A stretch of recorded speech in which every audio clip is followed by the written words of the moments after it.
Sobat Maestro, sesaat lagi kita akan bersama-sama mengikuti ibadah minggu bersama Gereja Isa Al-Masih Jemaat Maleer. Selamat mendengarkan.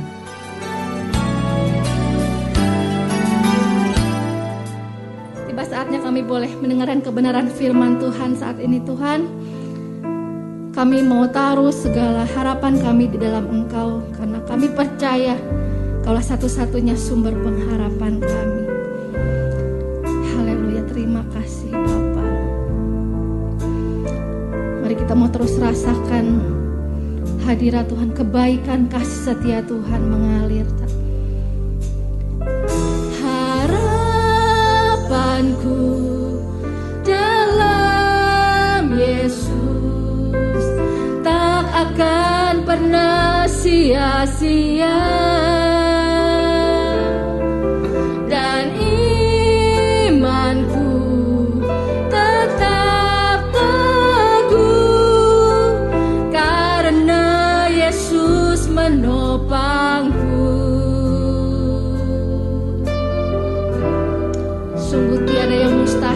Kami punya Tuhan.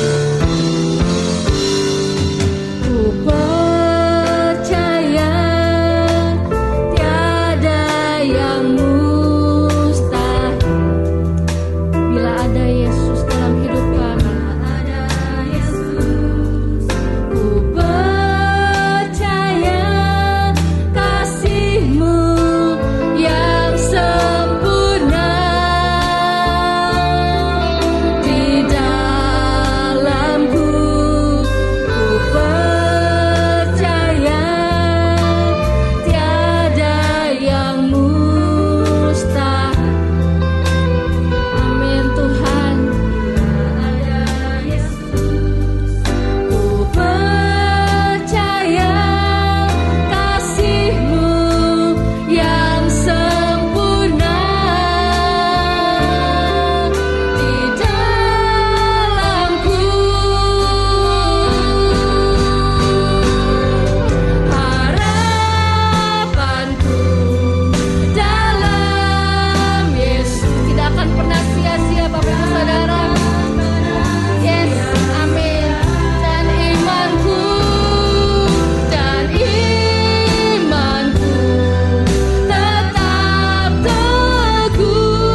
Biarlah dengan iman, dengan kesungguhan hati kita boleh angkat pujian ini. Ku percaya tiada yang mustahil bila ada Yesus. Ku percaya kasih-Mu yang sempurna.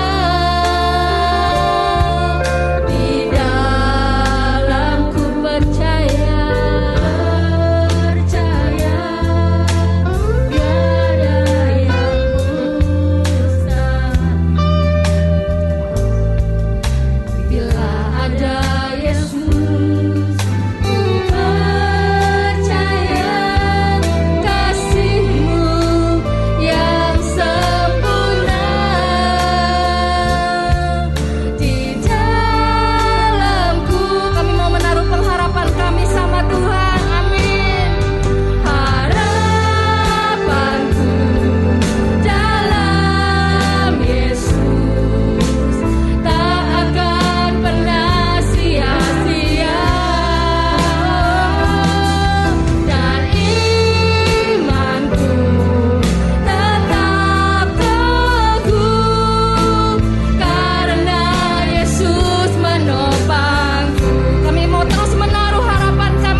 Tuhan, hari ini kami bersyukur untuk cinta kasih-Mu yang begitu besar bagi kami.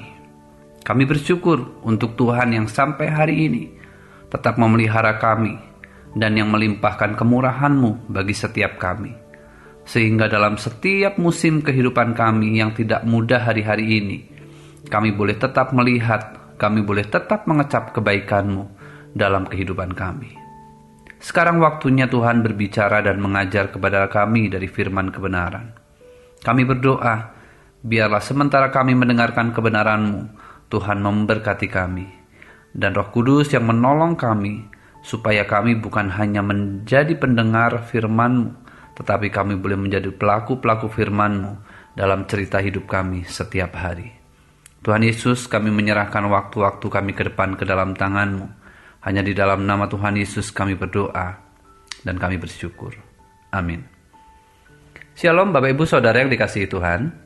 Hari ini kita akan bersama-sama merenungkan kebenaran firman Tuhan. Dan yang menjadi pokok perenungan kita hari ini adalah tentang murah hati, ciri kedewasaan rohani.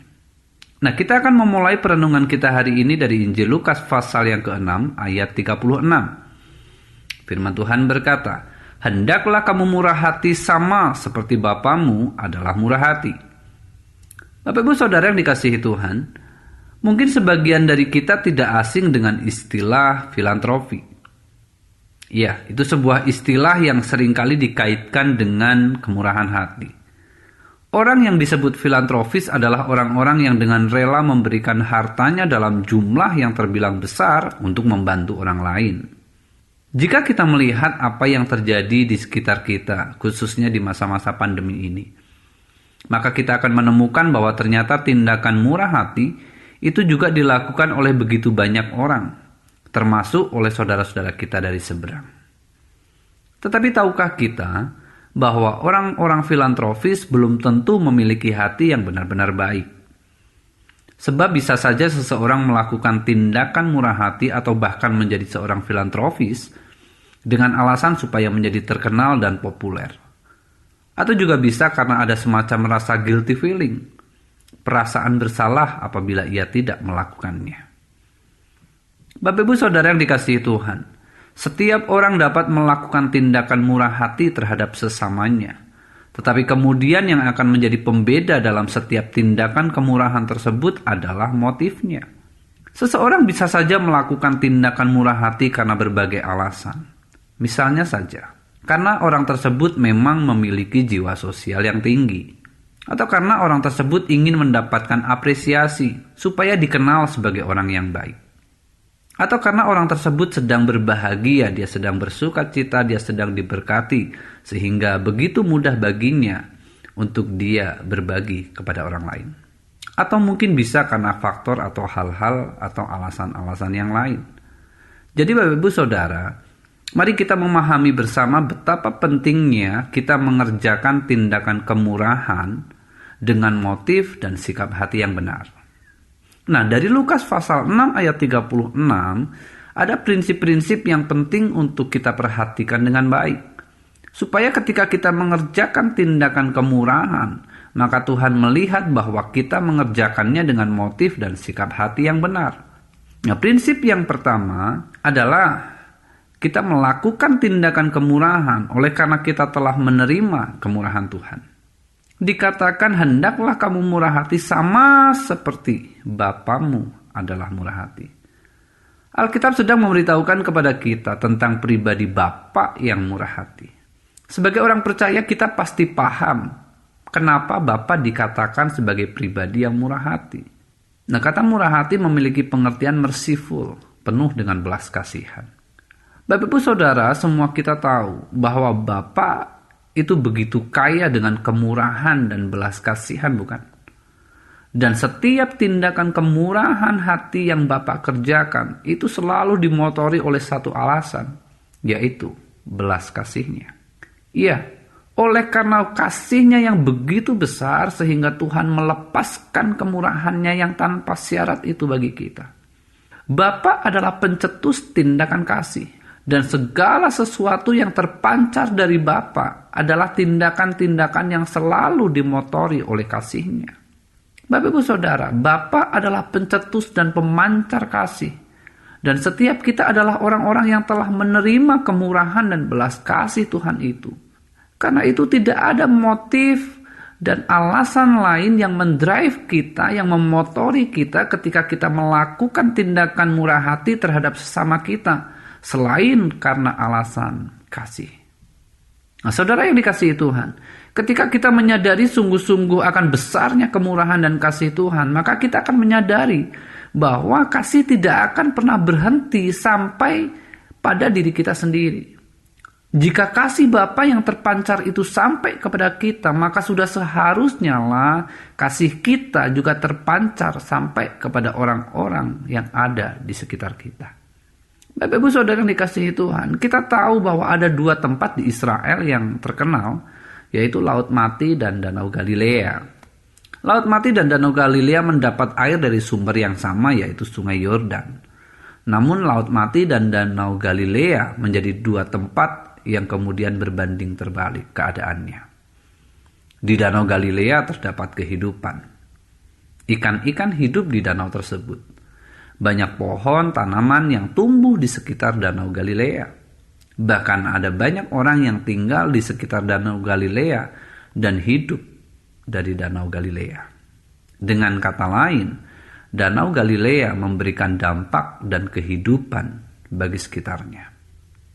Namun tidak dengan Laut Mati, sebab tidak ada ikan ataupun tumbuhan yang dapat hidup di dalam dan di sekitar Laut Mati.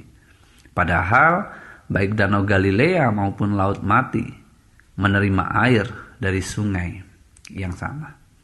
Dari hal ini maka kita belajar dan mengerti, sesungguhnya kita tidak pernah didesain Tuhan hanya hidup untuk diri kita sendiri.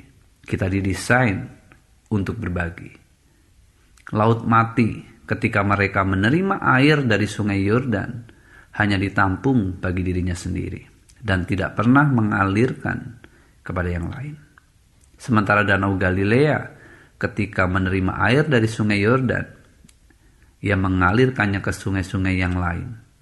Tidak pernah ditampung hanya untuk dirinya sendiri. Atau misalkan begini Bapak Ibu Saudara, setiap kita tentu bernafas, bukan?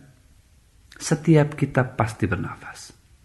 Pertanyaan saya adalah, pernahkah kita menghirup udara lalu kita tidak menghembuskannya? Saya percaya Bapak Ibu Saudara memahami pesan apa yang sebenarnya ingin saya sampaikan.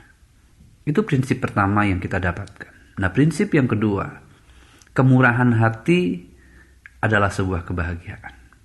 Kemurahan hati bukanlah sebuah keterpaksaan. Dikatakan di dalam Lukas pasal 6 ayat 36, hendaklah kamu murah hati. Kata hendaklah merupakan sebuah kata perintah. Artinya sebagai orang percaya yang telah menerima kemurahan dan belas kasihan Tuhan, maka persoalan mengejawantahkan tindakan kemurahan seharusnya sudah bukan lagi menjadi sebuah keterpaksaan, melainkan sebuah kebahagiaan. Galatia pasal 5 ayat 22, Paulus menuliskan bahwa salah satu buah roh adalah kemurahan. Dan itu artinya, tanda dari orang-orang yang dewasa rohani dan dipenuhi oleh Roh Kudus adalah ketika dalam hidupnya setiap hari, ia menghasilkan buah, yaitu kemurahan. Saudara, kita tidak bisa mengaku bahwa kita adalah orang-orang yang dewasa. Kita tidak bisa mengaku bahwa kita adalah orang-orang yang penuh oleh roh jika dalam realita hidup kita setiap hari ternyata kita dikenal sebagai orang-orang yang terbiasa menutup mata terhadap sesama kita. Kita tidak bisa menjadi pribadi yang mewah di tengah-tengah lingkungan yang kumuh. Bapak Ibu Saudara yang dikasihi Tuhan, kita semua tahu bahwa saat ini dunia sedang berada dalam musim yang sangat tidak menyenangkan. Dan kita tahu bahwa ada begitu banyak orang yang hari-hari ini sementara terhimpit, tertekan, terikat, terjerat, mereka menjerit dengan begitu keras. Mereka berteriak di tengah-tengah kesesakan mereka. Mereka berharap akan datangnya pertolongan bagi mereka. Nah, sebagai orang-orang yang telah menerima kemurahan Allah, yang telah mengalami kemurahan Allah. Saya pikir tidak seharusnya kita hanya duduk diam dan berpangku tangan. Sekarang waktunya setiap orang percaya bangkit dan melangkah. Waktunya kita tampil di dunia ini untuk melepaskan kemurahan bagi orang-orang yang membutuhkan. Bapak Ibu Saudara, saya percaya terkadang kita tidak cukup hanya dengan berlutut dan melipat tangan. Terkadang kita perlu berdiri dan menyingsingkan lengan kita dan kemudian bertindak dengan sangat nyata. Supaya setiap mata melihat, supaya setiap hati merasakan tentang kasih dan kemurahan Allah. Bapak Ibu Saudara yang dikasihi Tuhan, di musim yang tidak mudah ini, biarlah kita boleh tampil, kita boleh hadir untuk menunjukkan kemurahan hati, untuk menolong orang yang tertekan, menolong orang yang terhimpit, melepaskan orang yang terjerat. Lalu biarlah mereka boleh memuliakan Bapa kita yang di surga. Bapak Ibu Saudara, jangan pernah takut untuk memberikan keuntungan bagi hidup orang lain. Jangan pernah takut ketika kita melihat orang lain diuntungkan lewat kehidupan kita. Bukankah itu yang Allah kerjakan bagi kita? Sejujurnya, seberapa sering kita memiliki berbagai alasan untuk tidak mengerjakan tindakan kemurahan hati itu. Dan memang kita selalu punya alasan untuk tidak mengerjakannya. Tetapi sadarkah kita bahwa seharusnya Tuhan juga punya begitu banyak alasan untuk tidak melepaskan kemurahannya dan belas kasihnya bagi kita. Tapi Allah tidak melakukannya. Bapak Ibu Saudara yang dikasihi Tuhan, saya ingin mengajak kita belajar dari kehidupan jemaat yang ada di Makedonia. Mari kita buka 2 Korintus pasal 8 ayat 1 sampai ayat yang kelima. Firman Tuhan berkata demikian. Saudara-saudara, kami hendak memberitahukan kepada kamu tentang kasih karunia yang dianugerahkan kepada jemaat-jemaat di Makedonia. Selagi dicobai dengan berat dalam pelbagai penderitaan, sukacita mereka meluap. Dan meskipun mereka sangat miskin, namun mereka kaya dalam kemurahan. Aku bersaksi bahwa mereka telah memberikan menurut kemampuan mereka, bahkan melampaui kemampuan mereka. Dengan kerelaan sendiri mereka meminta dan mendesak kepada kami, supaya mereka juga beroleh kasih karunia untuk mengambil bagian dalam pelayanan kepada orang-orang kudus. Mereka memberikan lebih banyak daripada yang kami harapkan. Mereka memberikan diri mereka pertama-tama kepada Allah, kemudian oleh karena kehendak Allah juga kepada kami. Wow, ini luar biasa Bapak Ibu Saudara. Sebuah tindakan kemurahan hati yang dimotori oleh belas kasihan yang dipertontonkan oleh jemaat-jemaat di Makedonia. Kira-kira bagaimana keadaan mereka? Alkitab jelas menunjukkan kepada kita. Mereka adalah jemaat-jemaat yang sementara mereka hidup menderita dan bahkan mereka sangat miskin. Sekalipun mereka menderita dan sangat miskin, tetapi persoalan menjadi murah hati dan berbagi kasih bagi sesamanya. Ternyata itu bukanlah penderitaan bagi mereka. Bagi mereka itu adalah sebuah kebahagiaan. Itu sebabnya tadi saya berkata, kalau masalah mencari alasan, kita akan selalu punya alasan untuk tidak murah hati terhadap sesama. Namun dari jemaat Makedonia, kita kembali diingatkan bagaimana seharusnya kita menjalani hidup sebagai orang-orang yang telah menerima kemurahan dan belas kasihan Tuhan. Karena itu Paulus memuji jemaat di Makedonia dengan mengatakan sekalipun mereka sangat miskin namun mereka kaya dalam kemurahan. Mereka sedang menghadapi masalah dan penderitaan yang berat. Namun dikatakan mereka tetap berbagi, memberi dan melayani hamba-hamba Tuhan dan orang-orang yang lemah dengan penuh sukacita. Apa yang mereka persembahkan itu melampaui kemampuan mereka, bahkan melampaui ekspektasi Paulus. Bahkan Alkitab juga mencatat bahwa mereka mempersembahkan menurut dengan kerelaan mereka. Nah, saya percaya bahwa dalam pemandangan Tuhan, mereka adalah jemaat jemaat yang kaya. Mereka kaya dalam iman, mereka kaya dalam perkataan, mereka kaya dalam pengetahuan, mereka kaya dalam kerelaan untuk membantu, mereka kaya di dalam kasih. Lalu bagaimana dengan kita hari ini? Adakah orang-orang di sekitar kita yang sementara memerlukan uluran tangan kita? Adakah orang-orang yang perlu kita tolong hari-hari ini? Bapak Ibu Saudara, jangan menggenggam terlalu erat, supaya kita tidak terlalu sulit ketika harus melepaskannya. Saya berdoa biarlah kebenaran firman Tuhan hari ini boleh memberkati setiap kita, dan mulai hari ini kita boleh menjadi pribadi yang terbiasa mengerjakan tindakan-tindakan kemurahan kepada orang-orang yang membutuhkan. Selamat menjadi berkat dimanapun kita berada. Tuhan Yesus memberkati. Mari kita berdoa sekali lagi. Tuhan Yesus yang baik, terima kasih buat hari ini. Kami boleh sama-sama merenungkan kebenaran firman-Mu.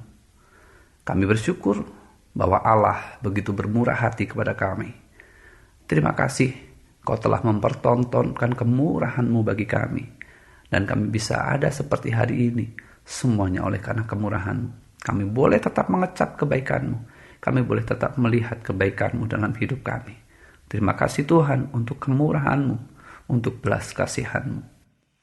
Dan hari ini kami berdoa, biarlah kami boleh menjadi orang-orang, menjadi pribadi-pribadi yang dalam cara hidup kami setiap hari, kami boleh mengerjakan, kami boleh mempertontonkan tindakan-tindakan kemurahan hati terhadap siapapun yang ada di sekitar kami yang membutuhkan kemurahan dan belas kasihan. Biarlah kami boleh mengerjakan setiap tindakan kemurahan hati itu, dan kami memandang itu sebagai sebuah penghormatan, sebagai sebuah kehormatan, sebagai sebuah kebahagiaan dalam hidup kami. Dan supaya pada akhirnya, lewat hidup kami, lewat apa yang kami lakukan, pada akhirnya ada banyak orang yang boleh mempermuliakan nama Tuhan. Terima kasih Tuhan, Kau memberkati setiap kami hari ini dan hari-hari ke depan. Bagi Tuhan seluruh kemuliaan hanya di dalam nama Tuhan Yesus kami berdoa dan kami mengucap syukur. Amin. Demikianlah Bapak Ibu Saudara ibadah kita hari ini. Kami mengundang sidang jemaat untuk dapat tetap mengikuti ibadah online Gereja Isa Al-Masih Jemaat Maleer, baik melalui Radio Maestro 92,5 FM setiap hari Minggu pukul 12:15 atau melalui channel GIA Maleer di youtube.com setiap hari Minggu pukul 9.30. Bagi sidang jemaat yang membutuhkan dukungan doa, dapat mengirimkan beban doa melalui SMS ataupun WhatsApp di nomor 0821 1965 9019. Happy Sunday and God bless you.